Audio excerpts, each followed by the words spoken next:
আসসালামু আলাইকুম ওয়া রাহমাতুল্লাহি ওয়া বারাকাতুহু ইন্নাল হামদুলিল্লাহ ওয়াস সালাতু ওয়াস সালামু আলা রাসূলিল্লাহ ওয়া আলা আলিহি ওয়া সাহবিহি আজমাইন আম্মা বাদ।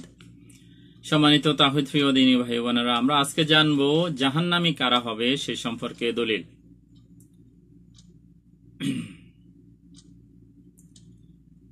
আল্লাহ তাআলা পবিত্র কোরআনুল কারীমে বলেন, আউযু বিল্লাহি মিনাশ শাইতানির রাজীম والذين كفروا وكذبوا بآياتنا أولئك أصحاب النار هم فيها خالدون। অর্থ, আর যারা কুফরি করেছে এবং আমার আয়াতসমূহকে অস্বীকার করেছে তারাই জাহান্নামী, তারা সেখানে অনন্তকাল থাকবে। তাহলে যারা জাহান্নামে যাবে, যারা আল্লাহ তাআলার আয়াতসমূহকে মিথ্যা প্রতিপন্ন করবে, অস্বীকার করবে, তারাই জাহান্নামের অধিবাসী। তারাই জাহান্নামের অধিবাসী হয়ে থাকবে। আল্লাহ তাআলা আমাদেরকে হেফাজত করুন, আমিন।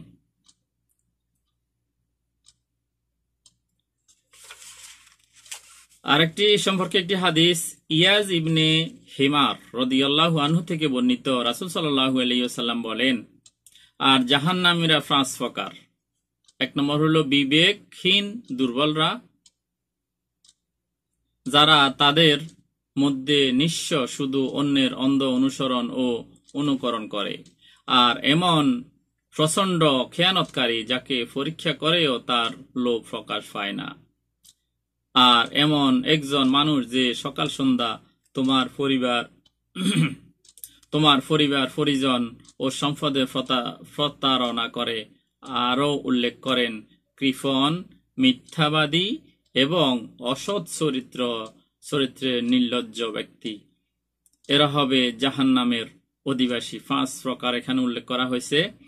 বিবেকহীন, যাদের দুনিয়ার ব্যাপারে সবই তাদের বিবেক বুদ্ধি সবকিছু ঠিক আছে, কিন্তু তারা যখন ইসলামের কথা আসে তখন তারা নিজেকে দুর্বল ভাবে এবং তাদের বলে, আমরা এটা কিছু জানি না, হুজুর জানে, হুজুর যা বলে তাই। তাহলে এরাও কিন্তু জাহান্নামে যাবে। কেন? অন্ধ অনুসরণের কারণে। হুজুর যা বলছে তাই ঠিক, তো সে কারণে। তারপর কৃপণ, যাকে আল্লাহ তাআলা ধন সম্পদ দিয়েছে কিন্তু সে খরচ করে নাই। এবং মিথ্যাবাদী, কথা নিজের স্বার্থে যারা মিথ্যা কথা বলে। তারপর অসৎ চরিত্র, যাদের লজ্জা শরম বলতে কিছু নাই, বিভিন্ন বেহায়াফনা উলঙ্গফনা হয়ে রাস্তাঘাটে চলাফেরা করে, সে সমস্ত ব্যক্তি।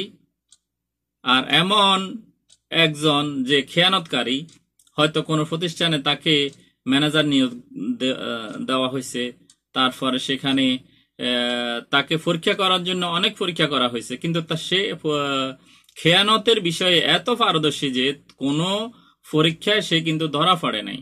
যেমন আজকাল সিসি ক্যামেরা থাকার পরেও কিন্তু চোর কিন্তু ঠিকই চুরি করে। ক্যাশিয়ার কিন্তু যারা অনৈতিক কাজ, সে যে কোনো কৌশল হোক সে চুরি করবেই, যেভাবে হোক।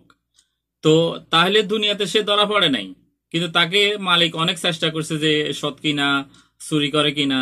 এখন চেষ্টা করে দেখছেন কি, পরীক্ষা করে দেখছেন কি, না, এই ব্যক্তিটা চোর নয়, চুরি করে নাই, কোনো সিসি ক্যামেরায় ধরা পড়ে নাই, কেউ আমাকে অভিযোগও দেয় নাই, তখন তাকে বিশ্বাস করবে। কিন্তু আল্লাহ তাআলার দরবারে সেই ব্যক্তি গিয়ে ধরা পড়ে যাবে, তখন কোথায় যাবে? জাহান্নামে যাবে।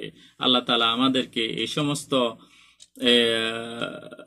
চরিত্রের অধিকারী থেকে দূরে থাকার এবং নিজেকে দূরে রাখার তৌফিক দান করুন, আমিন। আসসালামু আলাইকুম ওয়া রাহমাতুল্লাহি ওয়া বারাকাতুহু।